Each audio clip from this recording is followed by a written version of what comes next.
Good afternoon, assalamu alaikum, and welcome to Sports Extra. I'm your host Ahmed Nawaz with the latest roundup of sports today. You're watching us live on Pakistan TV from our Islamabad studios. A lot to discuss. The ICC Women's World Cup has now entered probably one of the most exciting phase of the tournament. We've had a cracker of a game last night as South Africa managed to beat India not once, not twice, but 3 times now in a World Cup encounter. It was an absolute cracker of a game that went very to the last stages of the game and right down to the wire, as one might say. But I think the fact still remains that South Africa have got 2 out of 2 now, if you talk about their World Cup campaign so far, although they were embarrassed at the hands of England. But I think the way they've made a comeback after that is just astonishing.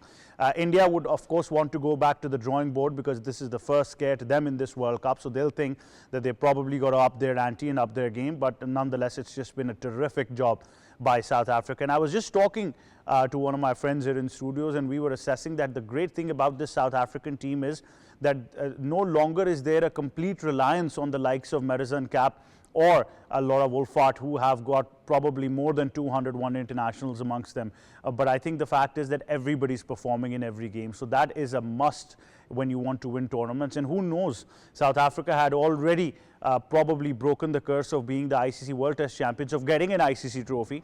You never know, this might be their year to get another one. So we'll talk about that in detail as well and give you all the details. But on the other hand, we must assess where we stand as a cricketing nation as well. Pakistan women's cricket seems to be in doldrums now. It's become very, very embarrassing the way we've had this World Cup campaign so far. Having Australia 70 for 7 and then losing the match like this is just astonishing. We lost to India and then we lost to Bangladesh in the very first game, which was another embarrassment. So seems like that people might say that it's a batting failure, but I would also say that even the bowling initially is performing, but when it comes to wrapping up the tail or going towards the final phase of the game, we're not performing. And there's been a lot of criticism from different segments, including one of the veterans of Pakistan women's cricket, Shazia Khan, also was talking to one certain media outlet, and she was furious. She, of course, cited administrative issues that have caused the game to come to a stage like this. But then I question something else, that these girls have had probably more than 30-40 games, some of them, and their age bracket is another thing that needs to be considered. And if you want to make a team, you can't just ignore experience in a World Cup like we did with Nida Dar without a plan B, and then started investing in youngsters, but they're not performing so far right before the World Cup. So men's cricket, women's cricket, our mantra remains the same, that right before the World Cup, we want to change the teams, we want to change the captain and the management as well. We'll talk a bit about that. Then we move on and we discuss domestic cricket in detail with you as well. The Quaid-e-Azam trophy has been very, very exciting. We've got a lots of hundreds now that we want to discuss. We talked about Rizwan, Haris got 100 as well. Players have been performing exceptionally well. Majority people might say it's been a batter's paradise, but there have been some tough conditions where batters have performed as well. So we'll be talking all about that in detail. Then we move on and we tell you something very interesting. The world of artificial intelligence, AI, has now gotten a new job description, a new role. It's now doing the pitch reports. So I think that is also something that we must be talking about as well. And we recently saw that in the World Cup as well, where AI was, of course, being used to read the pitch and give all the updates about pitch reporting. So that might just help local captains at club level games and amateur games to assess the pitch, because majority, even before the toss, they want to bat first. So I think that might just help their case as well. But I guess even if AI says bowl first, we're still going to bat first. So we'll be talking about that in detail as well. Of course, time now to discuss all of this and much more on Sports Extra. And like I said, that we are analyzing this bit by bit. Joining us in studios, first of all, is first-class cricketer and sports expert Kashif Majeed. Assalamu alaikum, good afternoon. Mehmet, thank you. How are you, sir? I'm fine. What a remarkable victory. And I mean, these scenes become highlights of a World Cup. But that 6 that she, played and scored the winning runs, I think South Africa are probably on a dream run at the moment. I guess with this World Cup going on, most probably every team has miscalculated their batting order. The batting order for every team starts after the 5th wicket fell, because this is where we are getting the high scores. With India against Pakistan, the 6-7 batters scored. With Pakistan versus Australia, with South Africa versus India, every team has miscalculated the batting order, and now it's obvious that number 5th is the new opener and number 6 is new one down, because this is where the bulk of the scoring has been done in this recent World Cup. simultaneously, we can say that the new ball bowling in this World Cup is pretty good because none of the top orders batters are scoring. But when we talk about yesterday's match, it has got all the ebbs and flow of a cricket match, because you just stick to cricket, you just stick to your television, and in the middle of it, you see that South Africa is nowhere fighting to chase this out. You just close out, you just switch the channel, and ultimately you find out a recent update on your mobile, and you switch back to the mobile. And number 8 doing the number job. 8 doing the button. I think de Klerk, I guess if that's the pronunciation, because she scored last 55 or 56 with the help of just a single from her partner and a single wide. So this is the cleanest hitting we've seen. The previous cleanest was against South Africa with Abdur Razak hitting those runs, and now this time South African batter, the cleanest hitter. And we've seen even that match with Richa Ghosh coming out and scoring those runs, and hitting those sixes at will.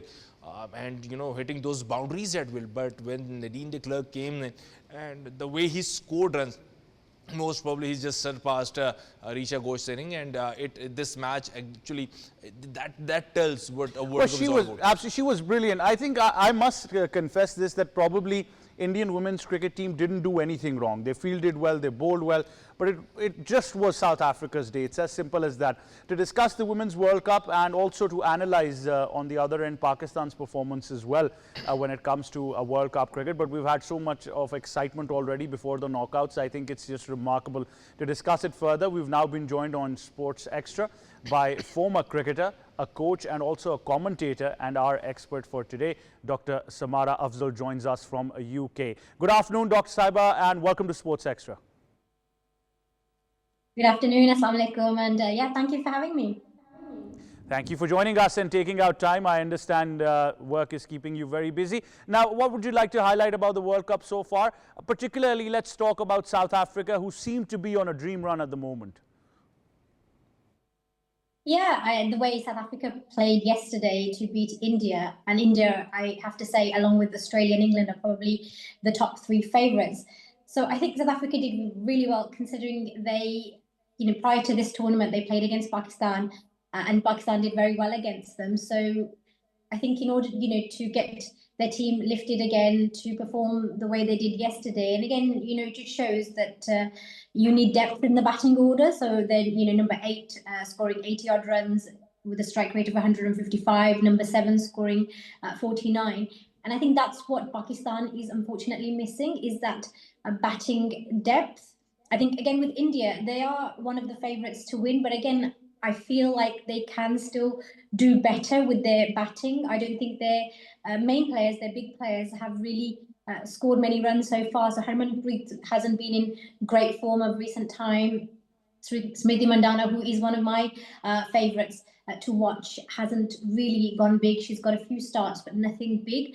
So I think, but having said that, despite this, they've still managed to win 2 games. And this third one was a very close finish. But I think Pakistan just unfortunately lacks that depth in the batting. And as you rightly said, that they are a young team. We do have to give them time. The captain said the captain is only 22 years old, Fatima Sana. We've got one very good batter who's amongst the top 10 in the World Cup right now with her runs, Sidra Amin. So, but I just think we haven't had the team clicking as one. We haven't had 2 or 3 or 4 notable performances. There's been 1 or 2 that have got starts and 1 or 2 good performances. But I think as a team, they haven't really got together and put out a good performance. Well, certainly, at the same time, I mean, it's become very competitive now, and I think teams are slowly creeping up to realize they want to end in top 4. But what would you like to add about the English team as well? Because so far they've won 2 out of 2 games. The next game is against Pakistan, so I mean they should be pretty confident about that. But even their first game against South Africa, that was kind of a dominance that we probably didn't expect. Lindsay Smith was brilliant with the ball. Everybody was performing with the ball. They got them out cheaply and managed to chase it down with relative ease. Yeah, England on paper are one of the best teams. For me, again, the top 3 favourites to win this World Cup. On paper, they've got a big depth with their batting. They've got lots of bowling options. Fielding has always been brilliant. But similar to the men's England team, they can do things like Pakistan, where they can have a good game, a phenomenal performance, and suddenly have an unpredictable performance and lose a game. But I think with the way they played in the first two games, and with Pakistan coming up next, I think they are going to be quite confident that they should win that game. I think they will comfortably get into the top four. Well, certainly. You know, it's really evolved, Dr. Samara. I know you've been trying to, you know, perfect your cover drive as well. We keep seeing some of those old videos in the nets. But, you know, how would you talk about the evolution of women's cricket now? We're seeing par scores going beyond 250. We're seeing games go right down to the wire, and, you know, the boundary percentage has increased as well. So, I mean, that intent in modern day cricket that we talk about has really evolved into women's cricket as well. Yeah, and I think one thing that I see, particularly in England, for example, in the county setup with girls and boys, you know, historically we used to get told, our coach used to say that you have to be good in 2 out of 3 domains, so either an exceptional batter plus a good fielder, or an exceptional bowler and a good fielder. But now I feel with modern day cricket, you have to be good in 3. I think, you know, exceptional in 2 of them, but one of them you still have to be good. So I think there is that thing. I think Pakistan just don't have enough, maybe batting and bowling all rounders. They've got good depth in the bowling. They've got some fantastic spinners, good couple of pace bowlers, but I think they just need to produce more. Probably all rounders, like, you know, if we look at historically in Pakistan, for example, we had the likes of Abdul Razak, Azhar Mahmood, who played a lot of ODI cricket. And I think especially for one-day cricket, I think, you know, I was reading a stat where since 2022, Pakistan have only scored 250 plus in 5 games since 2022. Now, when you look at modern day cricket, lots of teams get past 250 quite comfortably and towards 300 nowadays. So I think it just shows that the batting depth is missing. And also, and I think we say with the men's team as well, that intent is missing, that strike rate. You know, for example, they bowled well against India and they restricted them to, you know, a decent score, 250, an average score. But again, when they came out to bat, we just didn't see that intent, that strike rotation. And I think that's what you have to work on in modern day cricket. If you can't get a boundary, and, you know, some of these bowlers, particularly India, South Africa, they're very good. You won't be able to necessarily hit them for a 6 or a 4 every over, but you need to be able to make those singles. You need to be able to convert those singles into doubles. And I think that's what Pakistan is lacking. Well, certainly, Sam, but how does it change the coaching manual now? Because for far too long we have advocated textbook cricket, or, you know, being very proper at the brand of cricket you're playing, especially with women's cricket. How does that now change the coaching manual as a coach yourself? That how are you going to balance this approach in between, where you want players to be proper, but, you know, it has a, if you're going for modern day cricket and intent and all kinds of ramp shots and reverse scoop, they have a, you know, other side to it as well. There's a downside to it, and we've seen that with England as well, that too much of baseball mentality at one point has made them suffer with not being even able to play 50 over cricket. So how do we balance that approach in the coaching manual? I mean, that can be quite a big discussion, but in simple terms, I think with modern day cricket, you have to score quickly. Now, in England, for example, the county teams, the national team, they do a lot of work, obviously, with the basic cricketing skills. But now there is a lot of gym and body conditioning, which I don't feel that South Asians do as much. And then it comes on to diet and general fitness. And, you know, you don't have to create a shot. You know, you don't have to play an extraordinary shot that, you know, like a ramp shot, or, you know, the helicopter sixes. You, even if, for example, you build up your physique, and if you time you know, your normal drive, instead of going for 2, it could go to the boundary. Your normal pull shot, instead of going for again a couple, it should go to the boundary. Being aware of the gaps, being aware where to place the ball. There's a lot to be done, I feel, on that note as well. I don't see Pakistan hitting the ball as big. Correct me if I'm wrong, but I don't see them hitting, for example, as many sixes as I do, say, England, India, Australia. I probably one or two that I can recall Pakistan hitting. So again, and a lot of that is actually strength work, muscle building, and I'm not sure how much of that is focused on when the Pakistani women train with their coaching, how much importance is given to conditioning, fitness, gym work. Because we know if we see these players across the world now, if we look at the videos online that are being posted by even some of the male cricketers, the 2-3 hours a day they spend in the gym, do we do that? Does the Pakistan team do that? And I guess you guys will know better. Well, certainly, I believe that is something that is missing. But, you know, that brings me to the larger question. You've addressed most of the things that probably can help us grow as a cricketing nation, both men and women. But now the bigger question is that it's just been an embarrassing World Cup campaign for Pakistan. There's been a lot of talk about these girls not having the right infrastructure, resources and logistics. Traditionally in women's cricket in Pakistan, it's not a primary subject, unfortunately, still considered as a secondary one.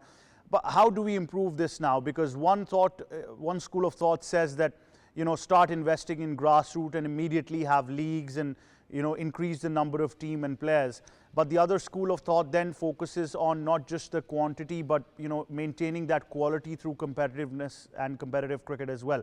How do you believe we can address this issue? Because right now there seems to be a huge difference with modern day cricket that world teams are playing and what Pakistan women's team are playing. And I wouldn't even go beyond the region. I think even in the region, if I talk about Bangladesh, Sri Lanka, India is in another league at the moment, we are failing to match that pace of cricket.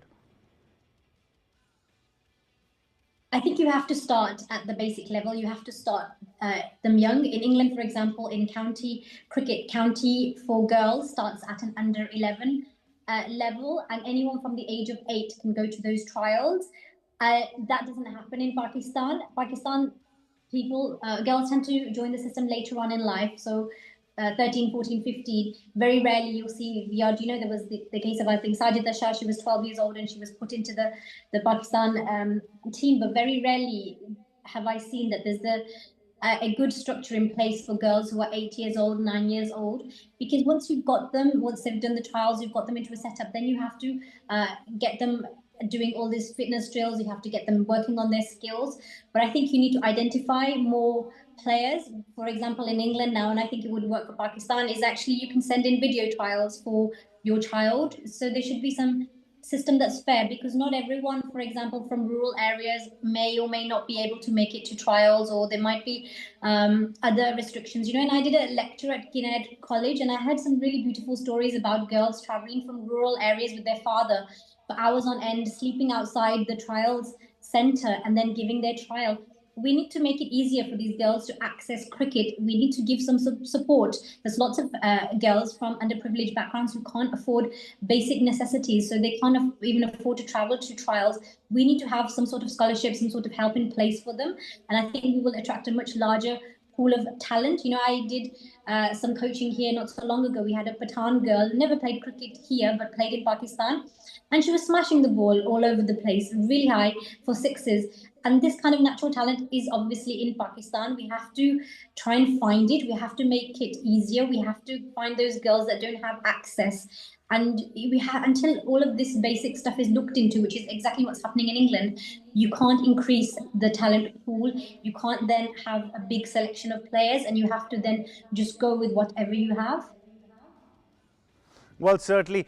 Finally, I understand you've given us your favorites for this year's Women's World Cup, but if I am going to put you in a spot of bother and make you pick one team who you think has probably got all stars aligned so far to win the World Cup, would you go with your traditional English spirit, or is it going to be something else? Of course, for me, it's going to be England. I fully back England, and I'm hoping that England will win the World Cup, and they certainly have the team to do so. Well, we certainly hope so, and we hope that if they do, we get to celebrate it alongside you as well. But thank you very much, Dr. Samara Afzal, for joining us on Sports Extra. It was a pleasure having you on the show. Thank you. Right, that was Dr. Samara, former cricketer and coach, and I think she's highlighted a lot of these things as well. Kashif, you were listening to most of those as well, but I think right now, let's be very honest, we try to focus on men's cricket. That becomes embarrassing, and then now when we see women's cricket as well, it becomes even more embarrassing. You know, going through different talent hunt programs, I was just scrolling through my, social media sites and got to know yet another talent hunt program is in the process. I'm not sure anybody is listening out there who can develop that talent too, because when I go through this Pakistani women lineup, most have been there for around 6-7 years. Majority of these players have been, they've been talented cricketers because they were the talented amongst the other players, so they got picked up for the Pakistan lineup. But important thing is, from the last 6-7 years, either we haven't developed them into a world-class cricketer, or they don't have the capacity or capability to be a world-class cricketer.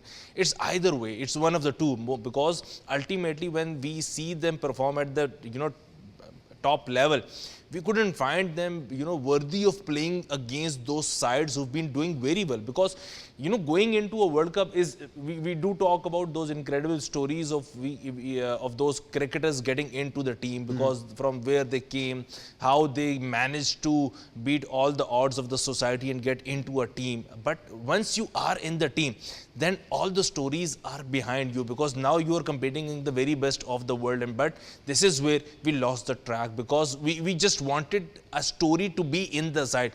We rather now we are looking to create a story to tell to our youngsters that someone in the Pakistani team beat all the odds to be in the team, but the story isn't ended there. But should we just blame infrastructure and administrative affairs at PCB for women's cricket, or should we also put part of that blame on a lack of individual efforts as well? What are they doing off season? Are they trying to train somewhere? Are they working on their power hitting? I just came across a couple of videos of various cricketers, even from across the border, who were working with the academy where Yuvraj Singh's father's got an academy. So they were trying to work on their power hitting. So I must ask myself this, or even for our bowlers as well, are they working off season, trying Yorkers or doing something else? Can I put blame on the players? Absolutely, we should, because, I think. Because we haven't seen a story on their personal Instagram that they have visited any cricketing legend from the Pakistan and asked few questions, or have been in the net with any of them. We've seen them doing certain advertisement. We've seen them visiting certain colleges of the girls to to inspire them, but we haven't seen them doing extra in the cricketing field. And this is where you heard of a story, you watched that a clip that some of those guys have been part of a camp or part of a training center or facility where they are trying to establish themselves as a power hitter. We haven't seen a single individual story from their own Instagram or any social media where they were going into, suppose NCA for that matter, and working with for any coach or any player who has got the knack of bowling those Yorkers or those long hits or anything, because ultimately they know their position in the team is secure. Ultimately they know they are someone who's established name in the Pakistani women's setup, and they'll get a chance to play for the Pakistan, and that is it. Most probably, Ahmed, I don't want to say they've been playing for Pakistan like we've played for our club, or like we've played for any XYZ team. As just a game. It's just a game, because they haven't got, we called it just a game because we know we have got a certain amount of talent and we are not afraid of someone taking our place. So for them, they have got a certain amount of talent and they are not afraid of someone taking their place in Pakistani setup. But look, they have to compete against the best of the world. They are just not there to secure a spot for them in the playing 11. They have to beat someone from Australia, India, New Zealand, South Africa, and this is where we lack the ambition. Ultimately, the best possible answer for all the problems in the Pakistani lineup, we haven't got the infrastructure.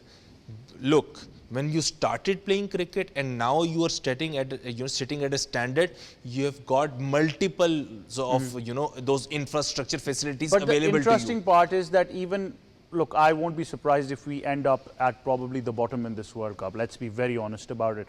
But I think even after this World Cup, unlike men's cricket, the only center of attention or balance is going to be the coach, because they don't have that pool of player that they can remove the captain, make someone else a captain, then remove the captain. So all we did was remove Tawfiq Umar. Last time he was the coach and we gave it to Mohammad Wasim. I won't be surprised if there's going to be any checks and balances over what the team's performance has been, or might not even be the case.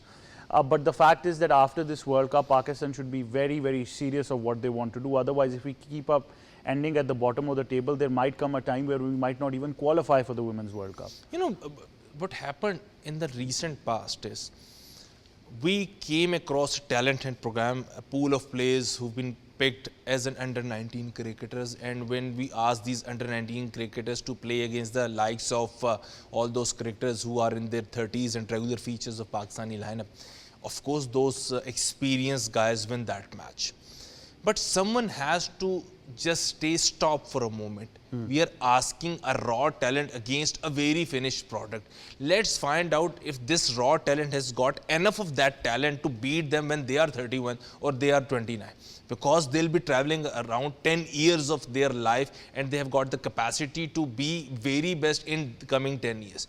You know, ultimately what happened is, this is again a media gimmick. You know, under 19 players played against the established team of established name of the Pakistani lineup, got hammered by them. So these are the best. No, this is not happening, because this will be happening even in any part of the world. Under 19 against the established name. Think for a moment that under 19 cricketer for Australia will be playing Josh Hazelwood, Pat Cummins and Mitchell Stark for that matter in the very first match. And we see he hasn't got the talent. So let's wrap it out and we'll be sticking up with these guys. Though it's not happening, because ultimately you have to find out this under 19's talent versus the established players under 19 talent. I just going through this discussion, I remember the very famous talk of the previous captains when they see Muhammad Amir bowling at the age of 17 and they started comparing with the 17 years of Wasim Akram. Yes. So everybody talked that this guy has got much more talent being a 17-year-old kid in comparison with Wasim Akram. So this is where comparisons are made. Who's probably the greatest that we've ever seen in terms of fast. And I think it was interesting you mentioned that point, because even with Naseem Shah and Shaheen Shah Afridi, we started saying 2 Ws. So Wasim Wakar once again. So I think that really upsets the balance. But now we, of course, take your focus to domestic cricket for Pakistan, the Quaid-e-Azam Trophy. I was very surprised a couple of days ago. I mean, one or 2 days ago, I was traveling in Islamabad and I managed to cross one of the grounds where first-class cricket is taking place. That ground is known for quick pitches, and I'm talking about the Diamond Cricket Ground. And I saw no slips, I saw no gully, and I thought, is this really a first-class game going on? Everybody is trying to man the circle and the boundaries, and I didn't know what was happening. I probably thought the bowler didn't have enough pace, but it's been hundreds so far. Batters have enjoyed the first, round, if you want to call it. I wanted this to happen. I really wanted. I'm just now because I'm a batter, because I wanted those bowlers to bend their back. It's not a cricket of 4 overs, you know. I've been in the nets for quite a few years now, and recent past, I've seen some professional cricketers coming to the nets and saying that we'll be bowling 30 balls to you. And I say, what? These 30 balls are meant to be your warm-up balls. And then the actual net starts where they're the bouncers and they're the quick stuff. But now these professional guys wanted to bowl just 30 balls, 24 balls, 18 balls. Kashif Bhai will be bowling 18 balls. You score 20 runs on those 18 balls, and that is it. That is done for the day. Why I want to say this? Because historically we've been a nation of producing fast bowlers. Ultimately, we shifted our gear to create some quality batters on green top tracks, on green top wickets. We've seen, match wrapped up in 1 day and a half, a first-class match, 4 innings match, wrapped up in 1 day and a half in Diamond or even KRL or National, all those, northern areas of the Pakistan.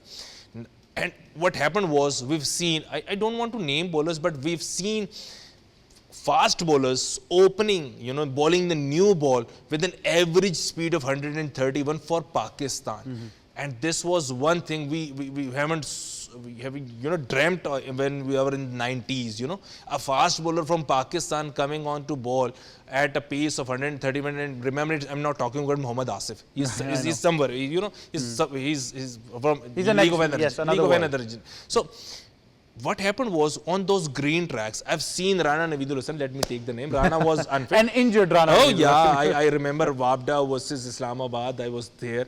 Rana Bhai was unfit. The moment the covers were off of the wicket, he saw the wicket and he said, I'm fit. Because he knows he'll be, you're running for 5 to 6 paces. to bowl his fast medium balls and let the ball do all the talking. And believe me, he took 5 for against Islamabad, and I still remember that match. So that was the quality of cricket, and ultimately we produced nothing. Not the bowler, not the batsman, not the spinner. So I want a cricket replica in Pakistan now happen of late 80s, where batsmen scoring load of runs. But how many bowlers are bending their backs? You're still involved with nets and youngsters. You're playing matches. We are playing together as well. Let's be honest, we've hardly seen a fast bowler. We've been sitting in Islamabad and haven't seen a fast bowler who can bowl me a good bouncer. Recent past. I'm talking fast about the bowler, current cricketers. me going to open the innings, a fast bowler means that I would be a bit troubled. I would say, he might hit me, I might be troubled. I've hardly seen it now. And we are talking about Islamabad. We've produced some quality fast bowlers who represented Pakistan, for that matter. And now when we talk about going through Islamabad to Karachi and all parts of the Pakistan, not a single bowler producing 150k, because I just go through that Manaf Patel's interview recent past, and he's absolutely right. You need to be I use the word which Manaf used, pagal, from your brain inside to bowl 150 plus for 13 consecutive years in international cricket. And with broken knees. With broken knees. So we need those sort of, characters in our Pakistani lineup, because ultimately the downfall says that the fastest bowler in Pakistan is Haris Rauf, who is clicking 145, 146. He bowled 8 overs and he's injured now. Yes, that is it. Yeah. Most probably injured, or he don't want to play red ball cricket. That is it, because he played one test match, got injured. We haven't seen an injured Haris Rauf playing a T20. Yeah. We haven't seen Haris Rauf got injured in a T20. No, but I think he's done the math right. 8 overs in domestic cricket means 4 overs in international Two cricket. matches of T20. Yeah, so he's fine. So he's played 2 matches. I think he's done the math right. I've bowled 8 overs, I can bowl 4 overs. Yes, so my life is done. And most probably he'll be thinking, or he'll be saying to the friends that I've played 2 T20 matches before the lunch session. So before the lunch actually happens on the first day, I've actually bowled for 2 consecutive T20 matches, and that is it.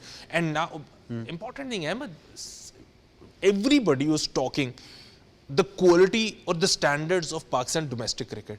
Let me tell you the standards. Abid Ali scored runs, he scored a century in the debut. Kamran Ghulam scored runs, he scored a debut century against international side. Okay, let's talk about the fast bowlers. Nobody ever rated a domestic fast bowler. Mir Hamza was unplayable with this Kokapura ball in the Australian conditions. Absolutely, almost on a hat-trick. Almost on a hat-trick, and he was exceptionally bowling well. Okay, let's talk about Khurram Shahzad for that matter. First match, 5 most probably on a Pakistani wicket. So, it's a very easy media gimmick, because all those PSL franchises have a very good connection with any channel, who is a very favorite channels of, Pakistani audience. So, everybody's sitting there, and all those guys who've been sitting there, let me tell you, they've been doing their restaurant business in the morning. They've been doing the property business in the morning. They've been doing some sort of another raw material business in the evening, and in the night they've been sitting on those channels and talking about the talent in Pakistan. But interesting you mentioned that, every franchise has at least one media outlet as their sponsor. And now they're talking about that every talented player is playing in the PSL. Absolutely. Because this is how they are selling their product. Because for them, the player who representing their franchise is a product for Pakistan. It's not the case, because we are talking red ball cricket, and these PSL franchises has nothing to do in our domestic cricket. Well, absolutely. We hope the situation improves, but I think the fact still remains the same. If we're unable to develop consistency, I agree with Kashif. I like the fact that our batters are scoring runs, but immediately, if you are going to change the perspective again in the next season, nothing is going to come out. You need consistency in domestic cricket season. That's what we've been saying. Now we bring you to something very, very interesting, where the world of artificial intelligence keeps on going further and further. This time it has now reached the art of doing a pitch report. Let's take a look. Today for the pitch report, I have alongside me Google Gemini. Let's ask Google Gemini about today's pitch. Hi Google Gemini, we are at ACA VDCA Stadium, Vizag for an ODI match. The conditions are hot and humid right now. What's your take on today's pitch? This pitch looks like it's gonna be a belter for the batters. It's really flat and even, and there's not much grass on it, so the ball should come onto the bat nicely. The hot and humid weather will probably mean the ball won't swing too much. So we can expect a high-scoring game here, with the spinners coming into play as the match progresses. Thank you, Gemini. Well, there you have it, a bit of AI taking over K. Asif's job at the moment. But Kashif, you like this new technology now telling you about how the pitch is going to be? You know, we can use the technology, but that is not the end, because when we talk about cricket, there are thousands of variables in a single pitch report. Yes, she talked about the hot and the humid conditions most probably, but the wind speed, the direction of the wind, the pitch preparation, how the wicket was roasted, the covers were on, the rain last time that ground have seen. The slope at one end, yes. You know, there have been thousands of variables, but yes, to make your job easier and to make, if you, I don't want to quote, you know, again a memory where one of our coach said we couldn't find the wicket, we couldn't assess the wicket well. So for those coaches who couldn't assess the wicket well, this AI can be a help. Well, absolutely. I think it's a helpful tool nonetheless, and the fact still remains the same that, you know, like I said, for coaches like Kashif mentioned, and I think I also mentioned this earlier, that for people who are unable to assess the pitch, this might just be the right way forward. But, you know, technology, it still has its drawbacks. I still remember the first time hotspot came into play and people started saying that bat stickers on the edges are, you know, probably making hotspot become faulty, and we're not able to assess whether it's an edge or not. And then Snicko came into perspective, and a lot of that technology changed. With DRS, we started saying that, you know, when there was a ball tracker, that it can't assess the height of a pitch. Maybe it's a low bounce wicket, maybe it's a higher bounce wicket. So all that technology still has its perks, but at the same time it has its drawbacks as well. Thank you very much, Kashif, for joining us. That of course wraps up this edition of Sports Extra. I hope that you've enjoyed it. From me and my entire team, wishing you a great weekend ahead. It's goodbye for now.